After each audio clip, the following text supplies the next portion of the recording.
തിരുനാവായയിലേക്ക് കൂടി പോകേണ്ടിയിരിക്കുന്നു.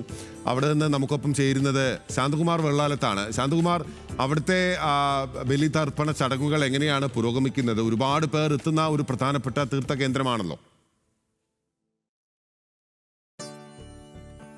തീർച്ചയായും ബിനിൽ, ദക്ഷിണ കാശി എന്നറിയപ്പെടുന്നതാണ് തിരുനാവായ നാഗമുകുന്ദ ക്ഷേത്രം. ഭാരതപ്പുഴയുടെ തീരത്താണ് ഈ ചടങ്ങുകൾ നടക്കുന്നത്. നമുക്ക് കാണാം, ഭാരതപ്പുഴയുടെ തീരത്ത് വലിയ തോതിൽ ഈ വിശ്വാസികൾ, ഭക്തർ വന്ന് ആ ബലിതർപ്പണ ചടങ്ങുകൾ നടന്നുകൊണ്ടിരിക്കുകയാണ്. പുലർച്ചെ 2 മണിക്ക് ആരംഭിച്ചതാണ് ഈ ബലിതർപ്പണ ചടങ്ങുകൾ.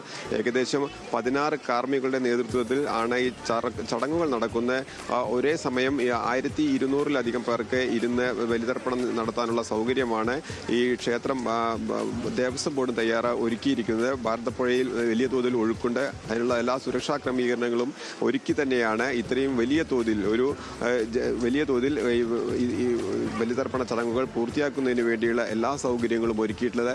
ഇത് ഏകദേശം ഉച്ചയ്ക്ക് ഒരു 12 മണി വരെ നീളാനുള്ള സാധ്യതയുണ്ട്. അത്രയ്ക്കധികം വലിയ തിരക്ക് തന്നെയാണ് ഇപ്പോഴും ഉള്ളത്. കാരണം രാവിലെ 2 മണിക്ക് ആരംഭിച്ചുവെങ്കിലും ഇപ്പോഴും വലിയ തോതിലുള്ള ക്യൂ ക്ഷേത്രത്തിന്റെ പുറത്ത് ഈ ബലിതർപ്പണ തറയ്ക്ക് മുകളിലെല്ലാം വലിയ തോതിൽ തന്നെ ഇപ്പോഴും ഉണ്ട്. ഇപ്പോഴും ആളുകൾ വന്നുകൊണ്ടിരിക്കുന്നു.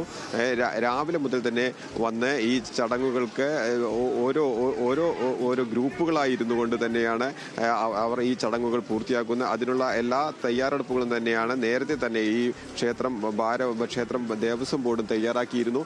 അതാണ് ഇപ്പോൾ നമുക്ക് കാണാൻ കഴിയുക. വലിയ ശക്തമായ മഴ തുടരുന്നുണ്ട്. ഈ മഴയുണ്ട്, അതുപോലെ തന്നെ ഭാരതപ്പുഴ ശക്തമായ ഒഴുക്കുണ്ട്. ഇതിനെ എല്ലാം അതിജീവിച്ചുകൊണ്ട് തന്നെയാണ് ഈ കർക്കിടക ദിനത്തിൽ വലിയ തോതിൽ ഭക്തജനങ്ങൾ വന്ന് അവരുടെ വിശ്വാസം പൂർത്തിയാക്കുന്നതിന് വേണ്ടി ഇവിടെ എത്തി ഈ ബലിതർപ്പണം നടത്തുന്നത്.